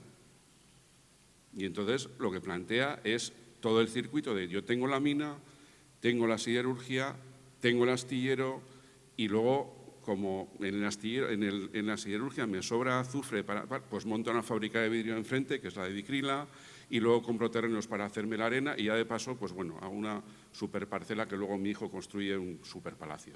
Pero el objetivo es ese, o sea, el ganar dinero, no solamente con lo más obvio, lo más evidente, es decir, bueno, están exportándose miles de toneladas de mineral todos los años, eso es lo más fácil, ¿no? Pero el darle 4 vueltas o más y conseguir además toda una red de contactos que te permitan el expandir tus intereses, porque luego las minas ya no son aquí, son en Almería, en Marruecos, donde haga falta. Y el expandir los negocios en lo que puedan es una de las asignaturas pendientes que tenemos, el ver las políticas de inversión exterior que tenían, no solamente en Hispanoamérica, sino en otros sitios, pero vamos, en Hispanoamérica también es evidente, y es una laguna que tenemos, sobre todo por falta de fuentes, ¿no? El problema que tenemos son los accesos a las familias que nunca tienen documentación y que nos impiden el ver cómo funcionan esas redes, porque esas redes de innovación funcionan en muchos sectores, en el textil, pero también en el siderúrgico, funcionan en otros sectores, pero son difíciles de seguir precisamente porque esas redes son bastante ocultas, ¿no? En el sentido de que vale, lo más así, vale, hijo, padre o primos, bueno, pero luego te encuentras cuando ves sobre todo correspondencia particular, que es otro de los problemas que las familias o no han conservado, o si conservan dicen que no tienen, ver esas relaciones que hay entre, no digo estrictamente familiares o no solo estrictamente familiares, sino de paisanaje, como decías, gente o que conoce a fulano que estuvo en casa de no sé quién y tal. Eso es muy importante porque precisamente establece una línea de confianza que además en momentos en los que no hay internet, no te puedes meter en Google a ver qué se cuenta de este tío, te fías del que conoce al que conoce y de ese te tienes que fiar. Entonces tienes, vamos, primos segundos y viendo los apellidos tienes Chavarrís, tienes Bermejillos, gente de Balmaseda, de Carranza. En Carranza hay todo un sistema de fundaciones benéficas que financian, subvencionan, facilitan la inmigración con América, con Saecindo y todas estas son redes que se organizan no solamente para el presente, sino son redes que se organizan para el futuro. Que vaya un chaval formado a Cuba o a México o a donde sea y que luego ahí se pueda ganar la vida y luego, bueno, pues si vuelve, ahí Aresti vuelve, Santos López de Letona vuelve, pero Bilbao vuelve y es alcalde de Bilbao en 1902 y es un tío que emigra a Argentina. Lo que pasa es que el problema que tenemos, como digo, es la reconstrucción de esas redes. Ese es uno de los problemas que tenemos. Redes más allá de lo que es el puro parentesco carnal, ¿no? O primos, cuñados y tal. ¿Por qué compra ahí, en esas zonas? Pues habían comprado, los Arellano habían comprado un poco más arriba, los Mazas habían comprado un poco más abajo, Alzola había comprado aquí y tal. O sea, dices, joder, este tiene que tener relación con estos. El puente de Vizcaya está enganchado en un Portugalete con terrenos de los Epalza. Palacio está relacionado con los Epalza porque pasan los veranos en la casa de los Epalza y tal. No es primo, o sea, no es primo carnal, ¿no? Pero ves y ahí sobre todo el problema que tenemos es acceso a fuentes directas, a fuentes de correspondencia particular, de oye primo, mándame un juego de café que le gustó mucho a Maripuri y por favor cuando vuelvas y tal me traes otro juego de café. Y dices, joder, qué confianza tiene con este, que no es un primo es esto. Pero ese tono lo ves en las cartas particulares, no lo ves en la correspondencia, en la factura que emite Altos Hornos de Vizcaya. Ese es el problema que tenemos a la hora de acceder a esas fuentes más allá de las estrictamente formales. Pero vamos, por ahí es donde tenemos que seguir, si es posible. Claro. Antes de que nos echen, porque me conocen en la puerta. Y para que no digan que he sido yo. Yo voy a desentonar. Primero, no voy a agradecer, me voy a disculpar por haber invadido la publicación de Santos López de Letona, pidiendo y solicitando que me permitieseis aportar lo que había reunido. Te agradezco mucho las palabras que has tenido, Ana, pero realmente no es una cuestión de humildad. Quien me conoce sabe que no la tengo, ninguna. Se trata de una cuestión de honradez. Yo lo que hice cuando me encontré y me enfrenté a lo que os expongo también en ese texto, a la reclamación de información por parte de las personas que nos visitaban, muchas veces descendientes o emparentados o gente interesada en el tema de los indianos o de las personas que habían fundado la fábrica, fue intentar recabar información sobre ellos para poder devolverla al público, de una forma pues, como lo hacemos en el museo. Tengo que dar las gracias, por supuesto, a gente como Maite Paliza, a la que sigo mucho, como encartada consorte, conozco perfectamente tu obra más allá de Smith, naturalmente, muchas de las cosas que has hecho y de las aportaciones que has hecho a la arquitectura. Y lo mismo que lo que en su momento hizo Alberto, me dio pistas de cara a seguir las figuras de Santos López de Letona, porque por más conocidos como lo eran los Bermejillo, habían recibido más atención. Tengo que reivindicar aquí trabajos como los de Valdaliso, que para mí en ese aspecto eran absolutamente reveladores porque me permitían seguir las personas, y a partir de intentar caracterizar a esa gente a la que construye la encartada, a la que manifiesta esos primeros artículos que hablan sobre la Encartada, que ha participado en el proceso de la fundación, es cuando empiezo a conocer yo eso que sabéis los especialistas que tratáis sobre historia de América y indianos, que para mí era poco más que un concepto y personajes que conocíamos mucho en el entorno de Encartaciones. Y ahora sí que os puedo decir, a partir de eso y de que he reunido lo que vosotros publicáis e investigáis, que por Cuba se pasa prácticamente el 85%, no van a Cuba. Se pasa porque es la forma desde una colonia que todavía es fiel a la corona y en el que hay mucho menos problemas para obtener los visados que te permiten dar el salto. Que Veracruz era el punto de entrada de muchas de estas personas y que naturalmente los conocimientos de personajes, sea de carácter familiar o vínculos de lo más, a veces, de lo más singulares, son los que enfocan hacia dónde van unos u otros. Lo he podido determinar en algunos de estos personajes y de personajes que no aparecen directamente relacionados, pero que me los he ido encontrando en el curso de esta investigación. Que el descender, como nosotros pretendíamos descender para ofrecer aquella primera visita de la Encartada como un negocio indiano, nos permitió ver y poner nombre a muchas personas y vincularlas. Estaban en las publicaciones, por supuesto, de Blanca, que no se identificó, hola, buenas, y no negó que era mexicana, porque evidentemente se le notaba en el acento.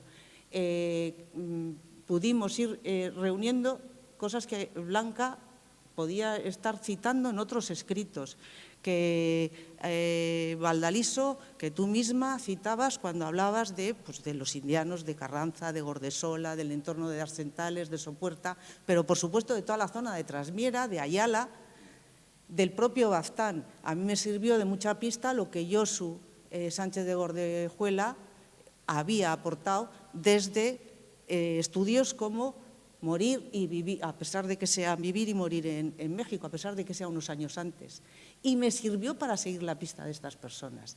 Y tengo que deciros que coincido naturalmente con lo que dice la profesora Maite Paliza, que en lo que fue innovador probablemente fue en el puente colgante. Porque en lo que se refiere a la Encartada, la innovación no procede de Santos. Siento deshacer la burbuja. Santos es una de, su amigo le dice, aquí se puede poner dinero. Se podría llamar González Amador o Duque de Medina Sidonia, porque en realidad hacían esto un poco, era aquí hay dinero. El que tenía cuestiones vinculantes con el entorno de la Encartada era Domingo de Otaola Urioste, cuyo conocimiento en Puebla viene por uno de los bisnietos de este personaje, que me dice, sí, Domingo Otaola, escribiente, fue compañero de mi bisabuelo en ese momento. Por eso os digo que hay veces que las vinculaciones, como bien decía Eduardo, pues no las encuentras, no es fácil llegar a ellos, etcétera. Yo he tenido la ventaja de que al ser receptores dentro del museo, te ofrecen muchas veces esa información que igual no has pedido. La que pides, desde luego, te dicen, sí, y nunca llega, y nunca llega. No fue innovador y me gustaría que en lo que sobre la textil se refiere, poder realmente valorar cuando hablamos de innovación. Cuando yo digo que la Encartada es innovadora e incorpora tecnología puntera, lo digo valorando exactamente qué tipo de maquinaria, qué ítem supone en ese momento, qué grado de organización y qué puntos quiere llegar de productividad. Y no tiene nada que ver con el Osegui, cuyo capital es del entorno, no tiene nada que ver con Hurtado. Os estoy poniendo solamente los ejemplos de las textiles que son de Boinas. No tiene nada que ver con Hurtado de Azcoitia, no tiene nada que ver con la primera lanera que se instala en el entorno de Rentería, su tecnología de lana. Y en lo que a mí me consta, en la Magdalena Contreras, la situación y la forma de acercarse y explotar las riberas del río no se diferencia mucho de la Atoyac. Y aquí, este personaje no conozco, no hay publicación hoy por hoy, pero imagino que llegará, sobre el tema de cómo monta la Josefina de Usansolo.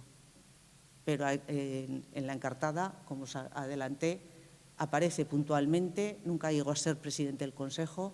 Ese encargo tengo que revisarlo porque creo que es una de las cosas que...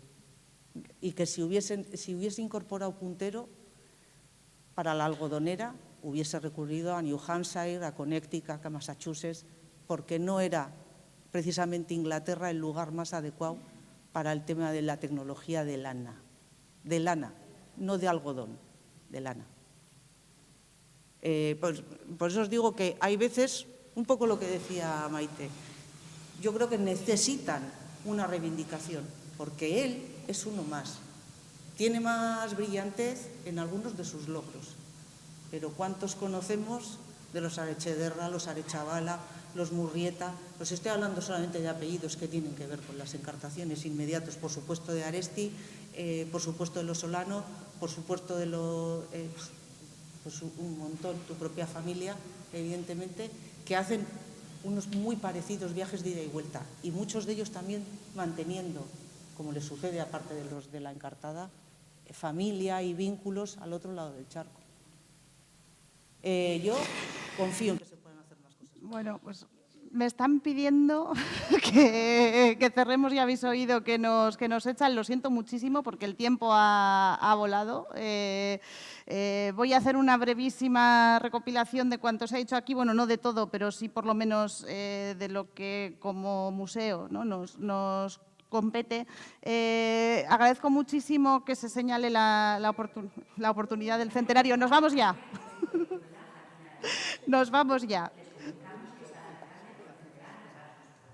Nos vamos ya, pero sí que hay tres cosas que quería resaltar, ¿vale?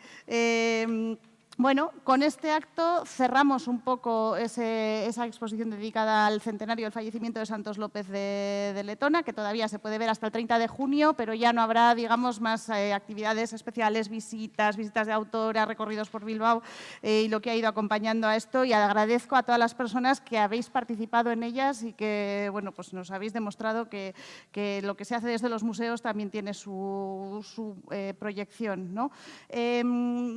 Imposible resumirlo todo. Diría que se lean ustedes el libro, pero es que encima que han salido muchísimas cosas que en el libro no está, lo cual refuerza la idea de que esta exposición y esta publicación son solo un punto de partida para lo que pueda venir. Sí que me voy a quedar con tres cosas. Una, Santos López de Letona, una figura que bueno, puede parecer que tiene renombre, pero yo no sé hasta qué punto es conocida entre el gran público.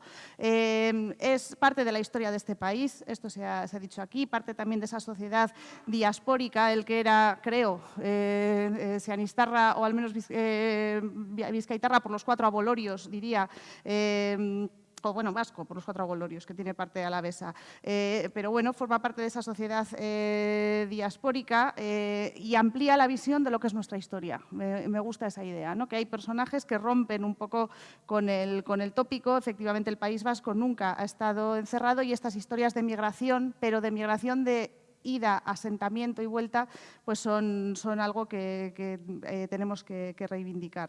Se han señalado paralelismos entre México y Vizcaya en el modelo de inversión, la exención de impuestos, el papel del agua y demás, que no puedo destacar aquí, pero que me quedo con esa idea y la subrayo. Se ha hablado de la importancia de las redes, de esas migraciones en cadena, pero también de esos conocimientos y de esas complejas redes de familiares, de matrimonio, de amistad, de negocios y de que, bueno, pues que son tan difíciles de rastrear y de los que el libro también da cuenta.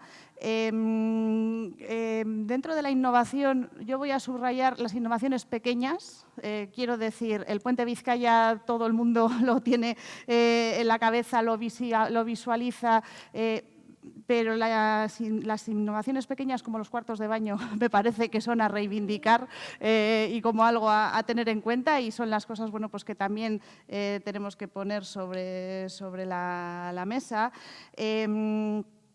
¿Dónde no invirtió Santos López de Letona? Pues recupero algo que se dijo en el anterior coloquio, no invirtió abiertamente en siderurgia, no invirtió abiertamente en minería, aunque pueda tener pequeñas oportunidades ahí, ¿no? Invirtió en un aparente segundón, en un sector aparentemente segundón, pero que, bueno, pues le sirvió para eso, invirtió en negocio inmobiliario e hizo su fortuna probablemente mucho más ahí que en el textil. Pero hay que resaltar esa capacidad para invertir en todo o reinvertir en todo, ¿no? Esos beneficios que yo creo que también es necesario. Me parece muy importante subrayar esa vinculación personal que acaba surgiendo en los proyectos que uno emprende, que se ha señalado aquí, como al final, bueno, pues lloras por el fallecimiento de alguien o tienes eso, también es parte de la investigación.